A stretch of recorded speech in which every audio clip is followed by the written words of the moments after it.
Então, boa tarde a todos que estão aqui hoje, aqueles que vão também nos acompanhar depois, neste momento de meditação, de encontro com a palavra, de encontro de oração, para refletirmos um pouco sobre este tempo tão importante para nós católicos, que é a Quaresma, esse tempo de escuta, esse tempo de aprofundamento do mistério da paixão, morte e ressurreição de nosso Senhor, esse tempo que nos prepara para esse encontro profundo com Deus através da sua Páscoa, da sua entrega, do seu amor completo doado por cada um de nós. Estou muito contente de rever alguns aqui de vocês, conhecer outros. Para quem não me conhece, eu sou o Padre Felipe Sardinha Bueno. Eu sou natural de Santos, no litoral de São Paulo. Apesar de a cara mostrar a juventude, mas já tenho um tempinho aí quer dizer, eu vou completar 37 anos esse ano, se Deus quiser, e tenho 10 anos de sacerdócio ministerial, e se Deus quiser, esse ano, dia 11 de abril, vou completar 11 anos. Eu sou do clero diocesano, mas desde 2024, depois de um tempo, após ter estudado em Roma, que depois retornei para o Brasil, continuei trabalhando lá na missão, na paróquia, também como professor, e aí depois recebi um convite para vir aqui para a Suíça, no ano de 2024, então já são 2 anos aqui, trabalhando principalmente com grupos imigrantes. É uma realidade que a gente vê muito forte hoje no mundo, e de modo particular aqui na Europa, essas realidades multilinguísticas que trazem uma riqueza enorme, principalmente para a igreja, porque há uma troca entre essas experiências, sejam aqueles que já estão no lugar, aqueles que vêm trazer também suas experiências de fé. Então, tem sido maravilhoso para mim nesses 2 anos, e pude, ano passado, estar com o pessoal da Suécia, lá em Linköping, e foi maravilhoso, e hoje estamos aqui para continuarmos o nosso caminho e refletirmos um pouco sobre essa beleza que é o tempo quaresmal. Então, proponho para vocês, eu até canto, mas eu vou pedir para o nosso Stefano, que tem, e a Kelly, que tem uma voz bonita, mais bonita que a minha, se vocês podem cantar um canto que vem no coração de vocês, para a gente preparar esse momento e colher frutos a partir dele. Pode ser? Pode ser improvisado mesmo, brasileiramente, não tem problema. Ok? Então, acho que a gente vai puxando aqui, então. E aí vocês também vão cantarolando. Eu não sei como é que vai ser o sincronismo. Nós podemos sentar, então. Vem, Espírito, vem, Espírito, sozinho eu não posso mais, sozinho eu não posso mais, sozinho eu não posso mais viver. Vem, Espírito, vem, Espírito, vem, Espírito, sozinho eu não posso mais, sozinho eu não posso mais, sozinho eu não posso mais viver. Eu quero amar, eu quero ser aquilo que Deus quer, sozinho eu não posso mais. Sozinho eu não posso mais, sozinho eu não posso mais viver. Amém. Amém, muito obrigado. Então, antes de tudo, eu gostaria de começar com vocês com a oração de um salmo, que é um salmo que é lido também na liturgia da Quaresma, um dos domingos, e é esse salmo que corresponde ao Salmo 115, que diz assim: Andarei na presença de Deus, na terra dos vivos. Guardei a minha fé mesmo dizendo, é demais o sofrimento em minha vida, é sentida por demais pelo Senhor a morte de seus santos, seus amigos. Eis que sou o vosso servo, ó Senhor, vosso servo que nasceu de vossa serva, mas me quebrastes os grilhões da escravidão. Por isso oferto um sacrifício de louvor, invocando o nome santo do Senhor. Vou cumprir minhas promessas ao Senhor, na presença de seu povo reunido, nos átrios da casa do Senhor, em teu meio, ó cidade de Sião. Este salmo aqui, vocês vão perceber, na medida em que nós tivermos a nossa meditação no decorrer dessa tarde, ele traz um dos temas fundamentais da Quaresma, que é essa ideia do processo de transformação, de santificação, de redenção, de libertação do povo de Deus.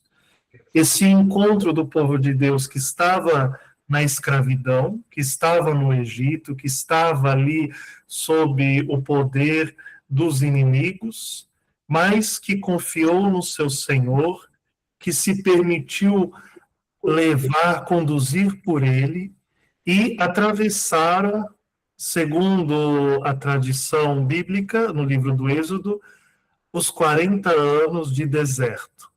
Vocês vão perceber que o número quaresma tem a ver com o número 40, e nada por acaso. A Bíblia, vocês sabem que mesmo para uma pessoa não religiosa, e de repente até depois, na medida em que for compartilhado este encontro, algumas pessoas talvez não religiosas nos ouçam, e é algo muito interessante. A Bíblia ela é um conjunto de livros que tem uma imensidão de possibilidades, de simbologias, de linguagens que mesmo para um não religioso, diante dessa riqueza literária, ele se torna alguém assim, absolutamente marcado por tanta beleza através dessas palavras.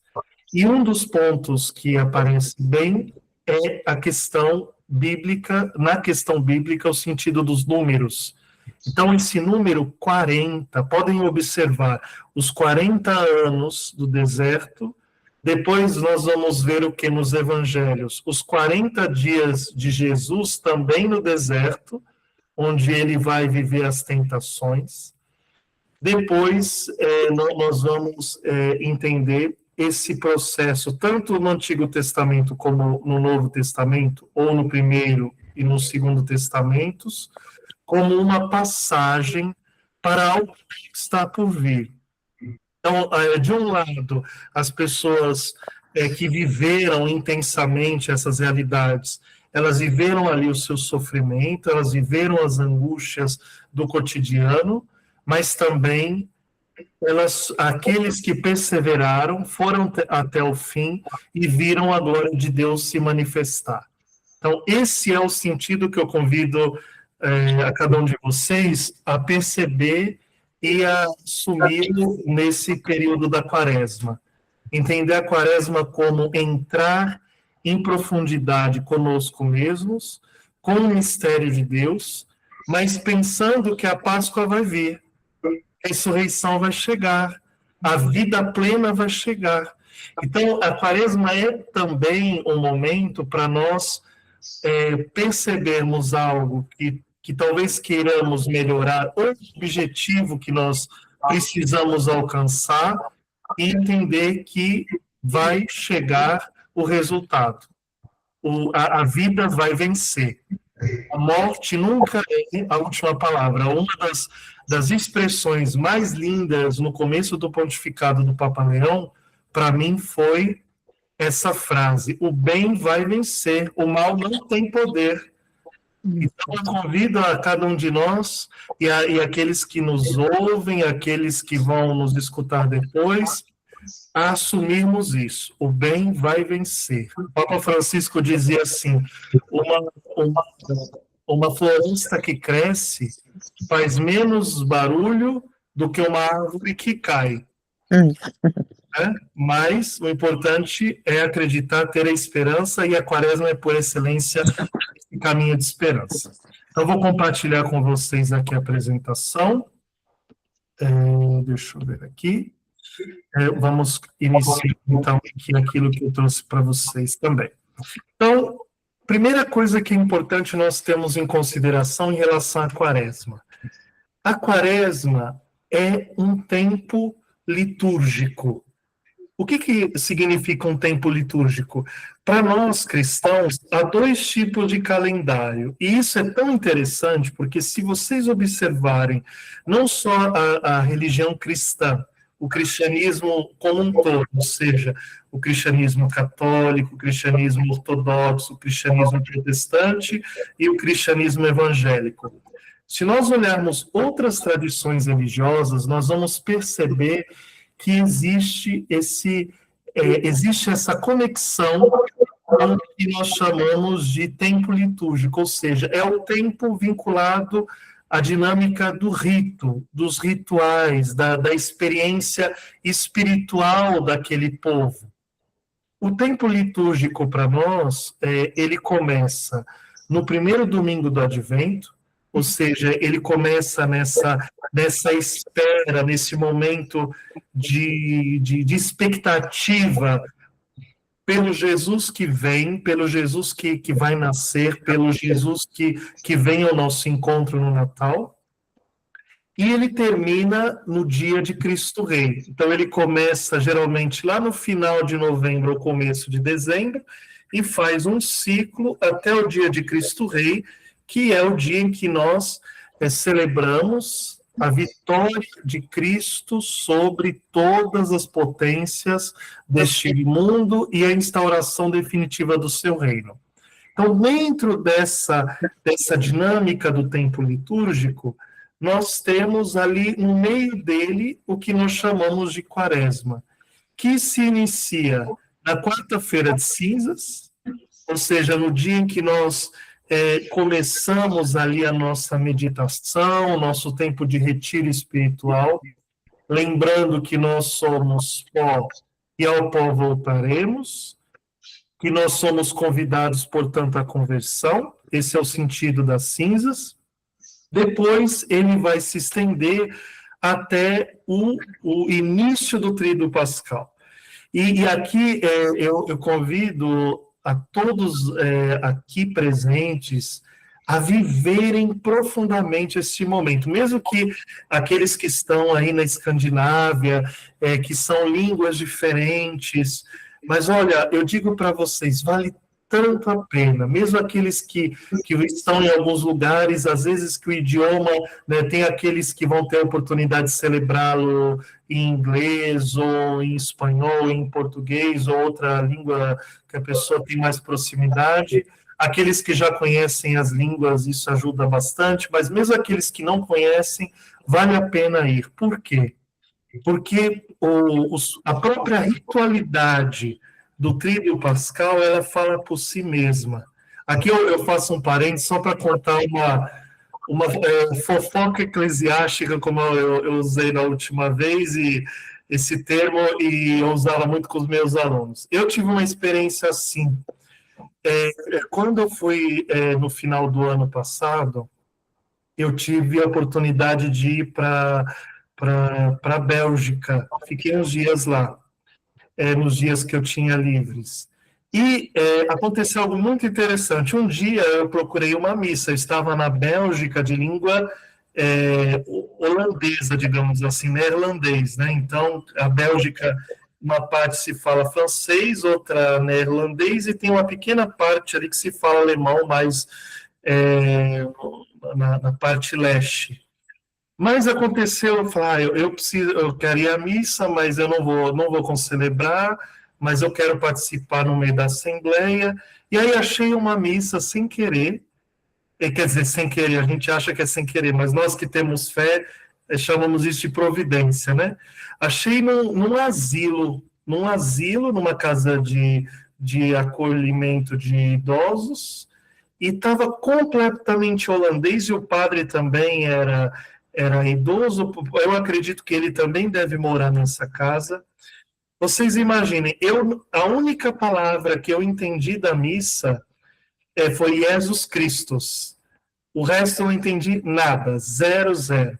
Mas o rito, como nós já conhecemos o rito católico, e o rito ele foi tão bem celebrado no sentido, eu percebi que o padre, no seu jeito, ele se entregou de uma tal maneira que essa missa me preencheu de uma maneira incrível durante toda aquela jornada.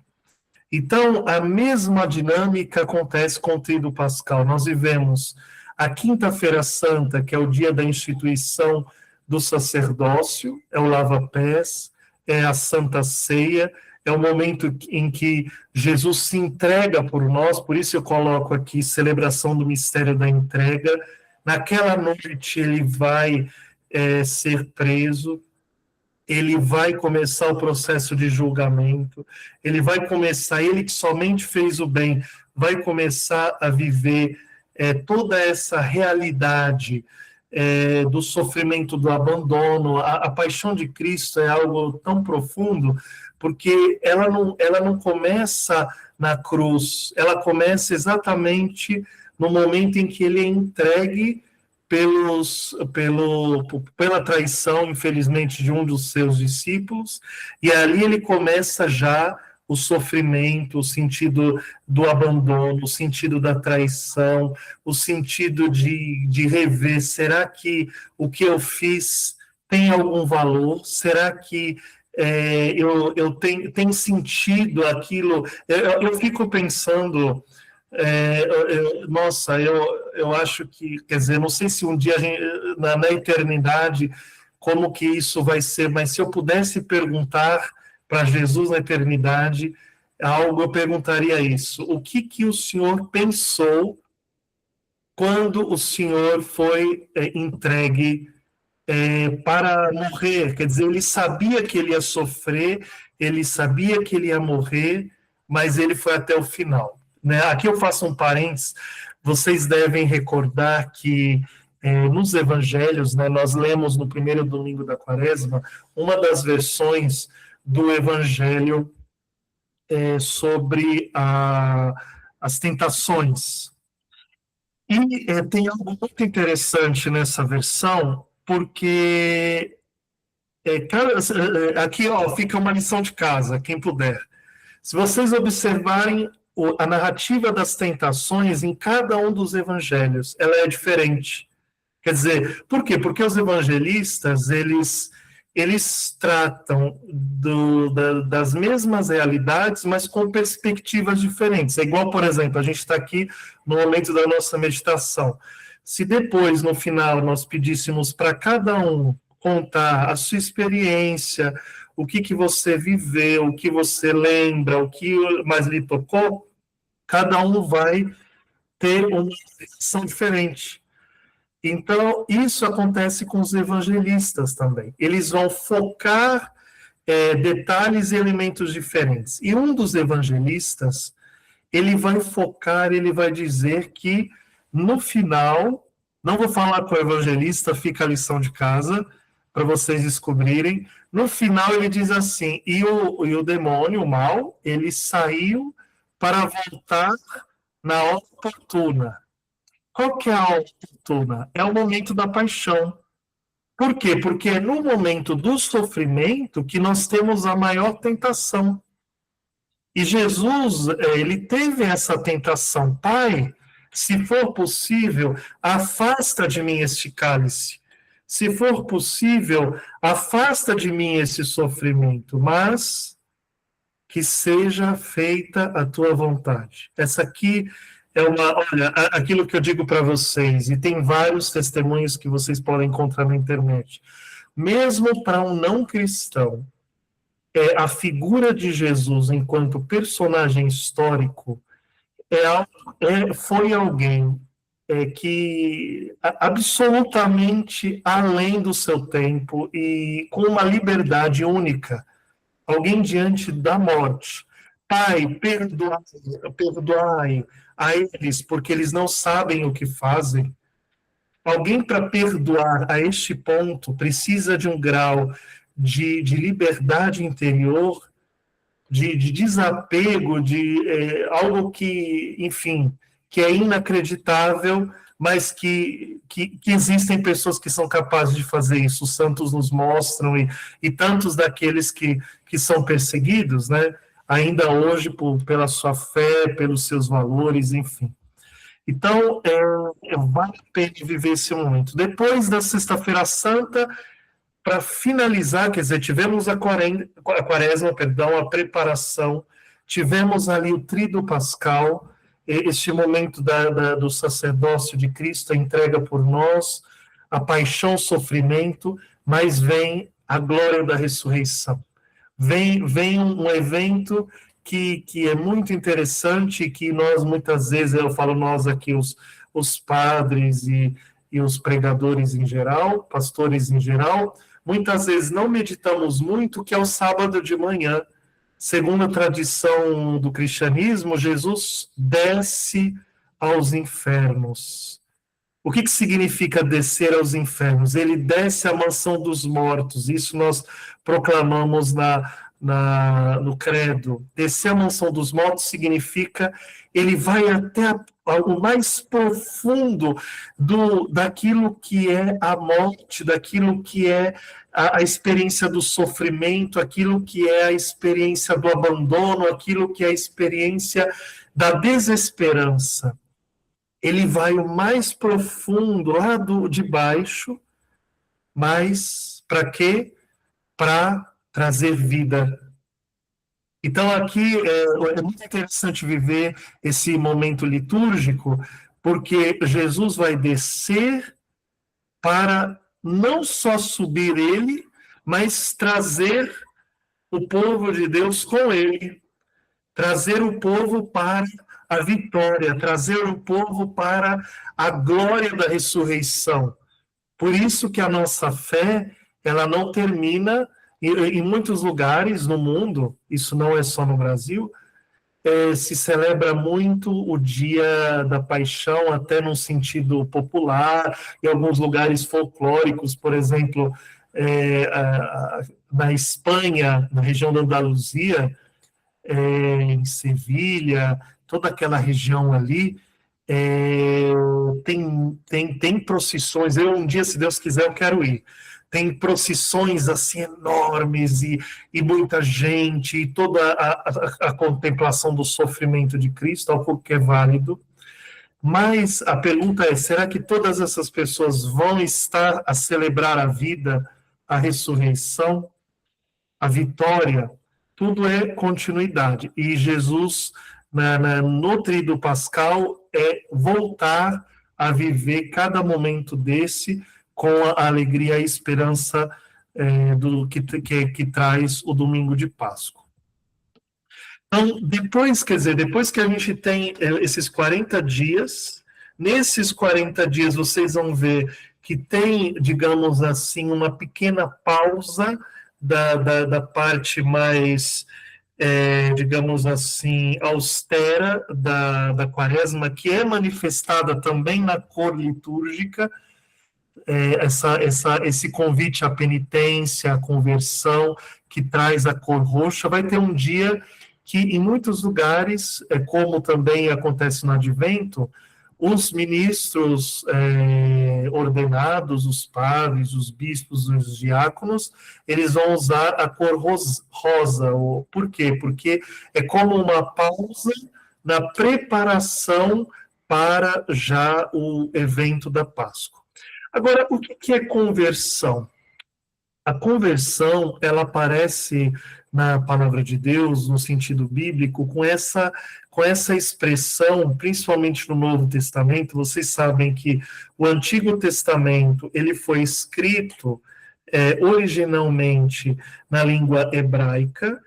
Houve as primeiras traduções para o grego quando o povo de Deus esteve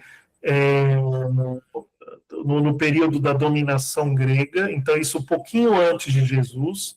Então, há também os manuscritos gregos, mas o Novo Testamento inteiro, ele é escrito em grego. E o grego é chamado koiné, que era o grego próprio daquela época em que Jesus e os seus discípulos viveram. Claro que o grego ele é escrito pelos discípulos de Jesus, não só porque era uma língua, digamos assim, culturalmente forte. Vamos pensar que o grego da época era como o inglês hoje, uma língua de comércio, uma língua da literatura, a época dos grandes filósofos ali, do período em que Jesus viveu também. Mas, claro, se o grego era uma língua mais que atingia mais povos, vai ser por excelência a língua primeira da evangelização, a língua que vai ali começar a partir dos evangelhos, a partir das cartas do Novo Testamento, para se chegar até os confins da terra da época. Então, nesse sentido, a língua grega aparece essa palavra metanoia, que a metanoia, aqueles que dirigem vão entender bem, metanoia é fazer a conversão literalmente total. Então, eu estou indo num lado, estou indo para a direita, de repente faço a conversão na rotonda e venho para a esquerda. Então, a conversão, o convite à conversão é um convite que se manifesta desde o Antigo Testamento, é um convite que se manifesta desde da tradição hebraica, por isso que até hoje, deixa eu já acender a luz, porque já está ficando escuro aqui. Aí fica melhor. Então, a conversão aparece até hoje na cultura religiosa judaica, algo que vem lá do Antigo Testamento. Então, eles têm o que se chama o Dia do Perdão, o Yom Kippur, que é um dia em que os judeus são convidados a fazerem um recolhimento, a recordarem que eles precisam, enquanto seres humanos, do seu Criador, e essa experiência penitencial, ela entra também no cristianismo. Então, o convite à conversão é um convite que vai permanecer sempre, ou seja, e converter-se ao quê? Voltar ao projeto de Deus, voltar a permanecer com Ele, a continuar com Ele, a viver com Ele e a assumir os seus mandamentos no dia a dia. Agora, o que a Quaresma nos convida concretamente para chegarmos a essa conversão? Primeiro ponto, o convite à oração. Então, significa o quê? Essa relação de intimidade com Deus. E aqui eu trago um ponto importante, porque a oração, ela tem essa realidade quer dizer, de viver a intimidade com Deus, a oração, digamos assim, a oração individual, mas também a oração, ela tem um aspecto comunitário. Então, quando vocês já devem ter ouvido muitas pessoas dizendo assim, eu sou cristão, né? Não importa qual a confissão religiosa, mas eu oro ou rezo em casa. Isso é bom, orar e rezar em casa, mas não é o suficiente. E por quê? Aí eu vou mostrar para vocês a dica aqui. Porque nós humanos, desde a criação, nós temos... Qual é uma das maiores lutas que existe no Antigo Testamento? É a luta contra a idolatria. E o que é idolatria? É criar uma falsa imagem de Deus e colocar nessa falsa imagem de Deus a nossa esperança. Então, a idolatria sempre foi o risco do povo eleito na sua caminhada, seja na caminhada do deserto, seja na caminhada mesmo do povo do pós-Cristo,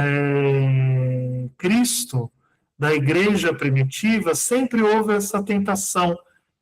Por quê? Porque é a tentação do ser humano de se colocar no lugar de Deus e tirar Deus, digamos assim, da trama da vida. Então, por que é importante rezarmos juntos?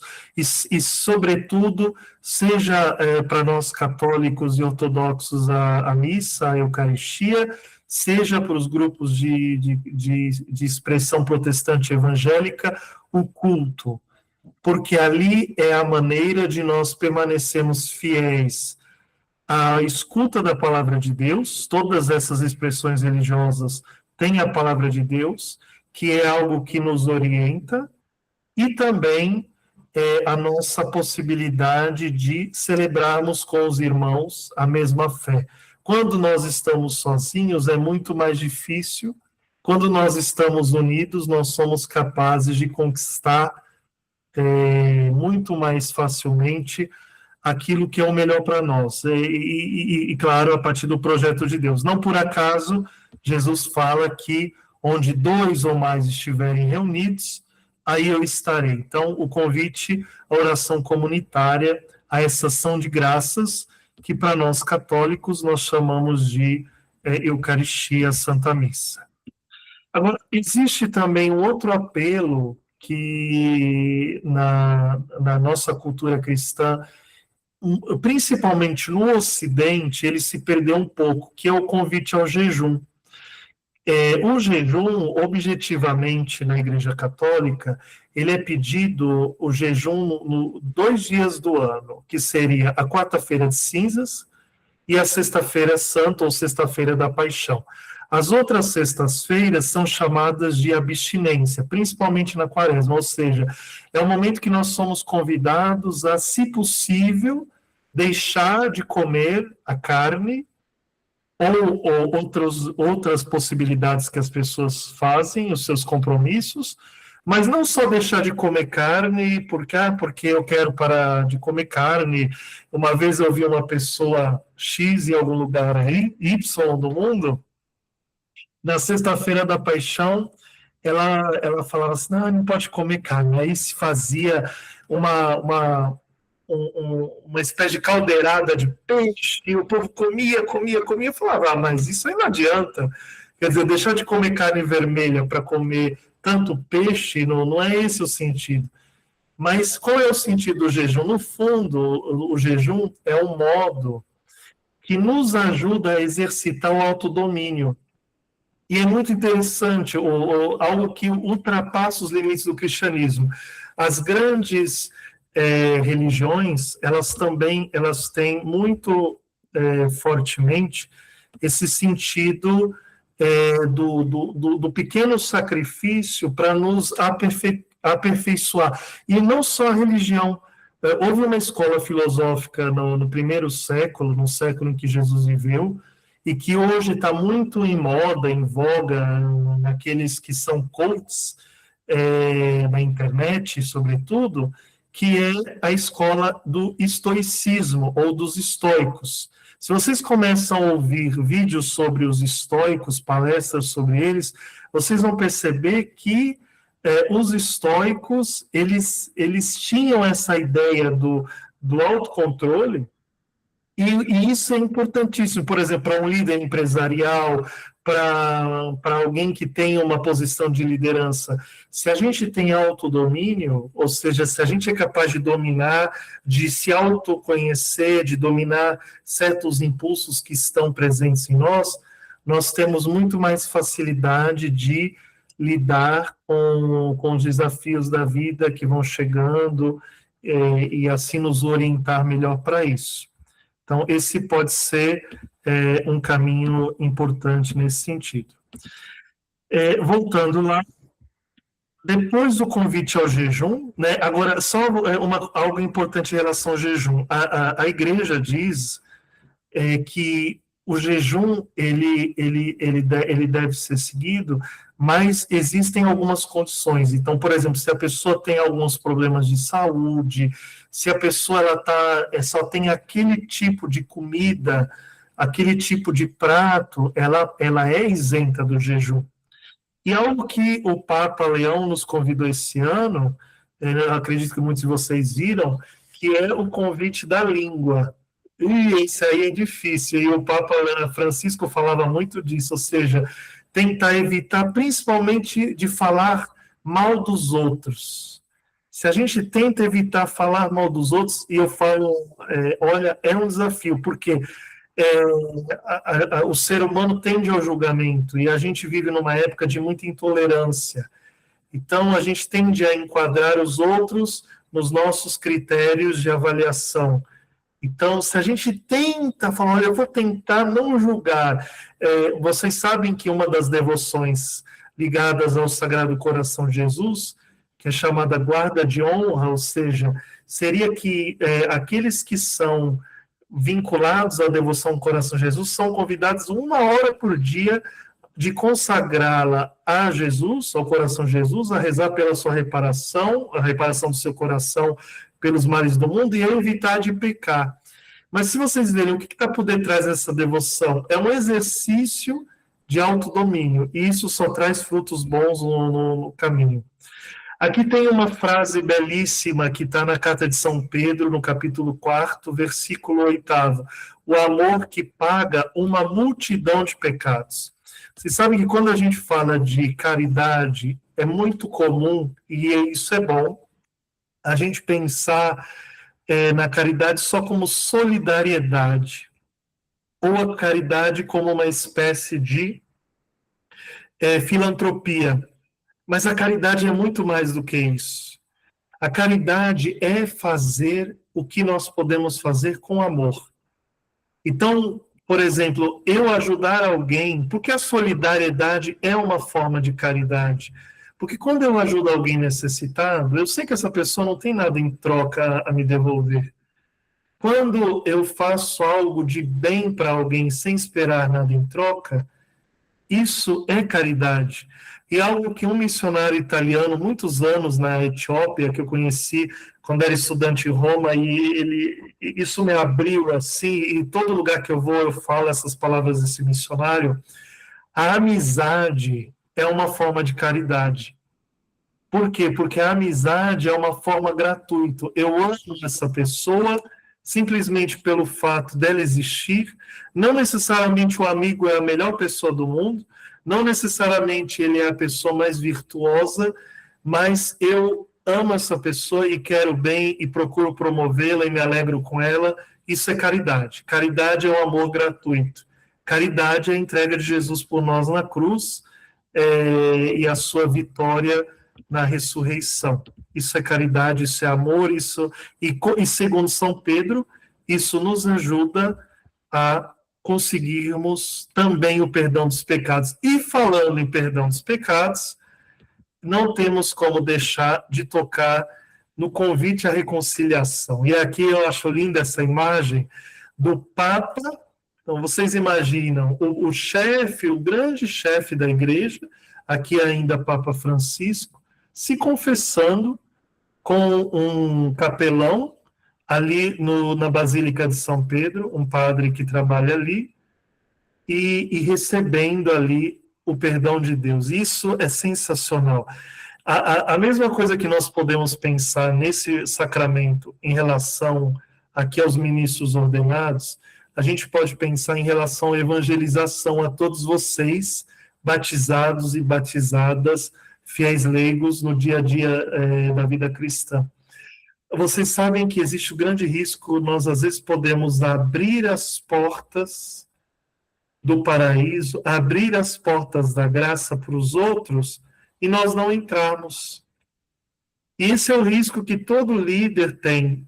Por quê? Porque a gente prepara, a gente prega, mas será que eu degusto? Vocês sabem, eu vou fazer uma fofoca do bem aqui. A Kelly, vocês sabem que ela cozinha de um modo extraordinário. Até olha, aquela sopa que eu comi em Vastena, meu Deus, até hoje eu cometi o pecado da gula. Né? Vocês sabem que eu sou, como dizem em francês, um bom gourmand. Eu gosto muito de comer. E aí eu tenho que vigiar. E onde eu quero chegar, imaginem alguém que faz um prato delicioso, mas que a pessoa mesmo não degusta, não tem o prazer de se alimentar desse prato. Então, a mesma coisa é a ideia da reconciliação. E eu digo para vocês, apesar da igreja sugerir ao menos uma vez ao ano, por ocasião da Páscoa, isso vem a partir do Concílio de Trento. E por quê? Porque as pessoas não se confessavam, então a igreja tentou estabelecer ao menos uma vez ao ano que o povo de Deus se confessasse, inclusive nós, os ministros ordenados, porque nós somos povo de Deus também, fazemos parte do mesmo caminho. Mas quem consegue ter a experiência de outros momentos durante o ano, se confessar, quem já teve essa experiência sabe e percebe os frutos que isso vem. Isso ultrapassa os limites da teologia. Existe algo tão profundo no sacramento da reconciliação, e aí vocês vão perguntar, mas por que se confessar? E por que se confessar principalmente em vista da Quaresma e em preparação da Páscoa? Porque a confissão, na verdade, ela é um modo que a igreja, no decorrer da sua história, foi assumindo como uma maneira também de nos purificar com a comunidade. Aí vocês vão entender por quê. As primeiras confissões, elas são transmitidas para nós na experiência da carta de São Tiago. Se vocês olharem lá, vai aparecer esse convite à confissão dos pecados. Mas a confissão dos pecados no início, ela não era exatamente como ela é hoje. Não é como essa cena aqui com o Papa diante de um confessor. A confissão, no início, ela se realizava geralmente uma única vez na vida. Isso foi o começo. E ela se realizava diante da comunidade. Depois, com o passar do tempo, ainda na igreja primitiva, a confissão começou a fazer parte do processo de vivência quaresmal. Então, já na preparação para a Páscoa, mas também era alguém que vinha diante de toda a Assembleia e confessava os seus pecados. E recebia a penitência dessa igreja. Por que penitência? Porque todo o mal que a gente faz tem uma consequência. E tem uma consequência no corpo, no grande corpo, que é o corpo de Cristo, que é a igreja. Então, por isso que existe essa dinâmica da confissão. Confessar os pecados significa pedir o perdão não só à pessoa, mas à igreja, que é o corpo de Cristo, para que ele nos perdoe. E por quê?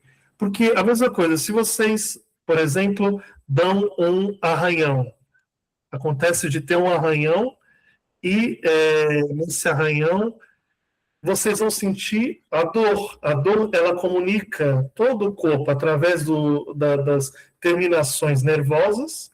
O corpo sente dor. Apesar da dor estar centralizada aqui, focada aqui, o corpo como um todo sente dor. Então, quando eu faço um mal para o corpo, todo o corpo sente. Isso aparece sobretudo na literatura de São Paulo, nas cartas paulinas, a igreja como o corpo de Cristo. Agora, no decorrer do tempo, isso vai evoluir para a confissão que a gente chama auricular, que é a confissão com um representante da igreja, que é o padre, ou o bispo, um desses dois ministros ordenados, que representam todo o corpo para conceder o perdão em nome de Cristo e em nome do corpo. Por isso que a gente se confessa. Não é só perdão do Deus Todo-Poderoso, é o perdão da igreja, é o perdão do corpo que sofreu com o meu pecado. Quando eu faço bem, toda a igreja é glorificada. Quando eu faço mal, também toda a igreja sofre. Isso vem por volta do século V. Então, mais ou menos por volta do ano 400 em diante, nós temos a confissão auricular. Mas é ainda hoje a forma por excelência da celebração do perdão. Existem outras maneiras, por exemplo, em alguns lugares com falta de sacerdotes, existe aquilo que a gente chama de confissão comunitária. talvez alguns de vocês já ouviram, não sei se isso acontece na Suécia, na Noruega, ou na Polônia, que são as pessoas que estão aqui, dos países diferentes, mas em alguns lugares aí, eu sei que, por exemplo, em alguns lugares muito distantes, o bispo dá autorização para que os padres deem a absolução individual, mas numa celebração comunitária. É um pouco diferente, a gente não tem esse costume a grande maioria dos países. Mas isso vem do bispo, porque é o bispo que é a cabeça da igreja que pode dar essa autorização. Eu sei que em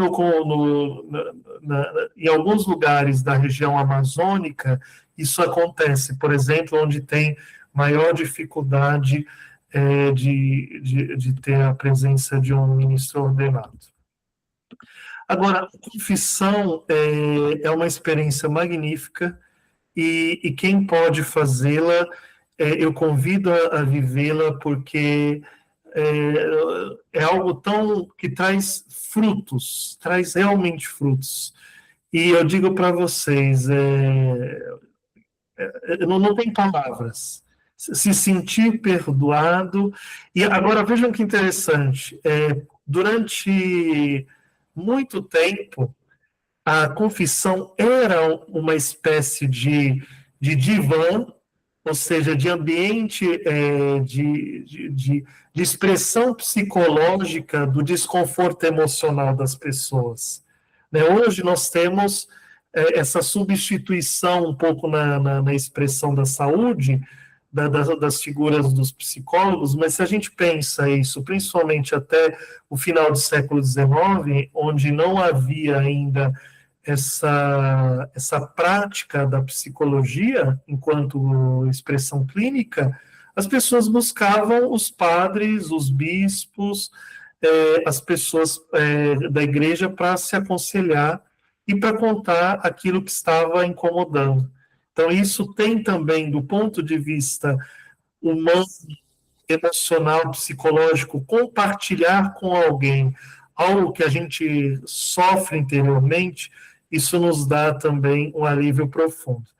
E, como o tempo praticamente já vai terminando, eu convido vocês a pensarem esses 3 pontos para levarem aí para a experiência de Quaresma de vocês, como uma espécie de um guia nesse sentido espiritual. Então, a primeira pergunta que eu deixaria para vocês, e claro, deixo para mim também, porque isso é para mim também, eu estou no caminho com vocês de conversão, esse sentido de nós termos aqui o convite para viver bem a Quaresma.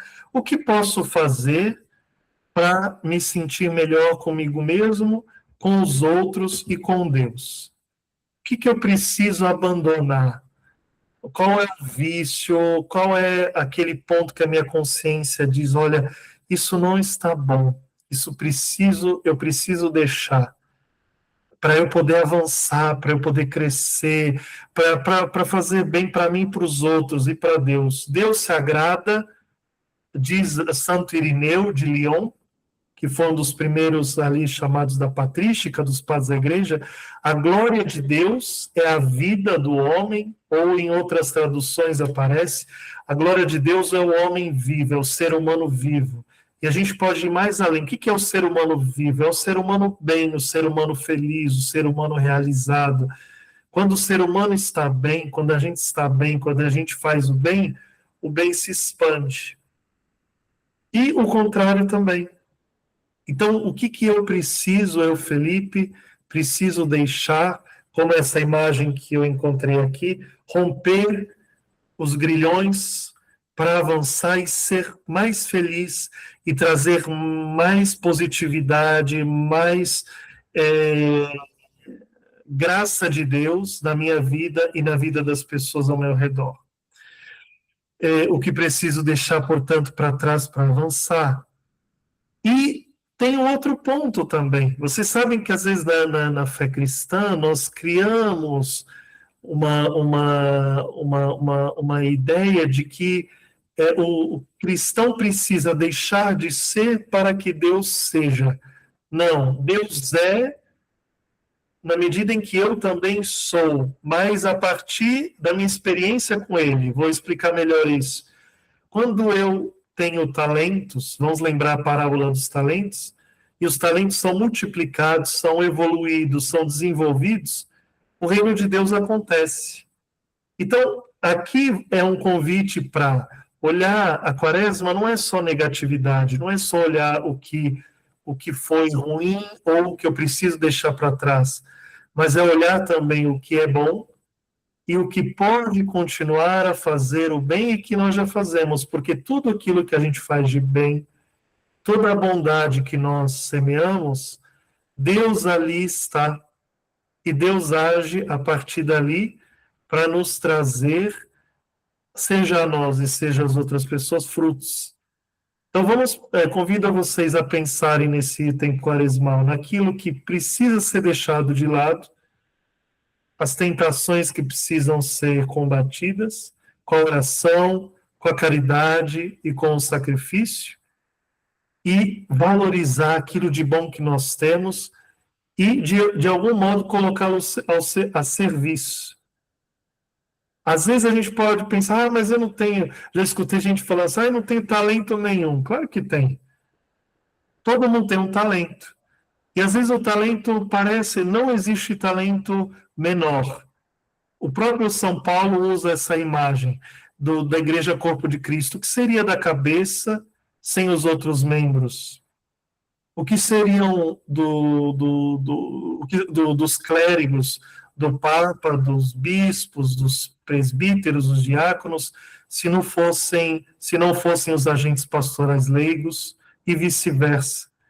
O que seria da vida consagrada, ativa, ou seja, missionária, se não fosse também a silenciosa vida consagrada contemplativa, lá de Santa Teresinha do Menino Jesus, que reza, que faz sacrifícios para que a missão se expanda.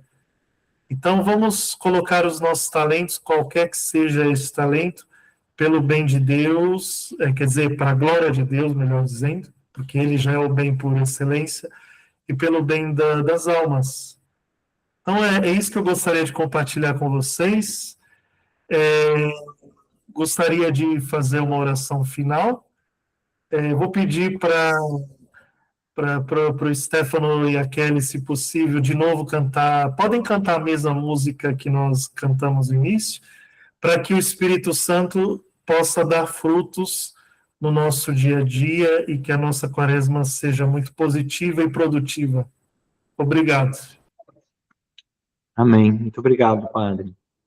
Vamos então cantar uma música, acho que talvez... eu vou cantar outra música, Padre. Acho que é mais conhecida. Bom, obrigado.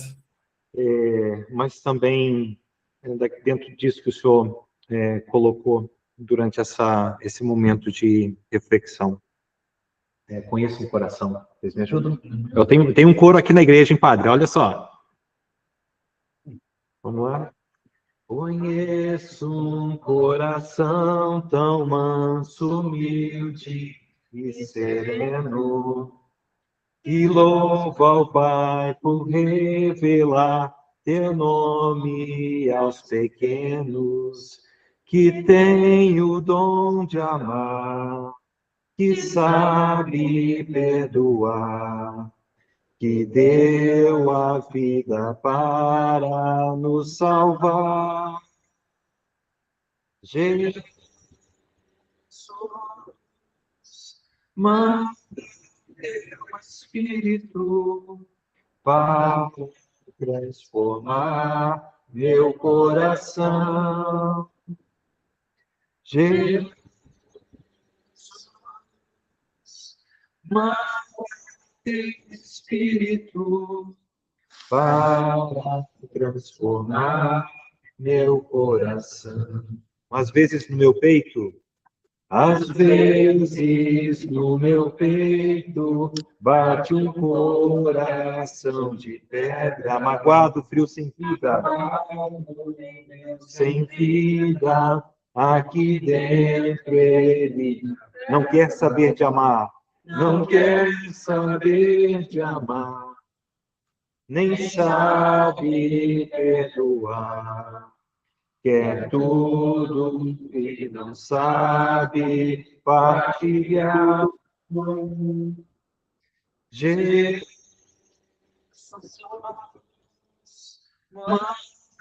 teu Espírito para transformar meu coração. Jesus,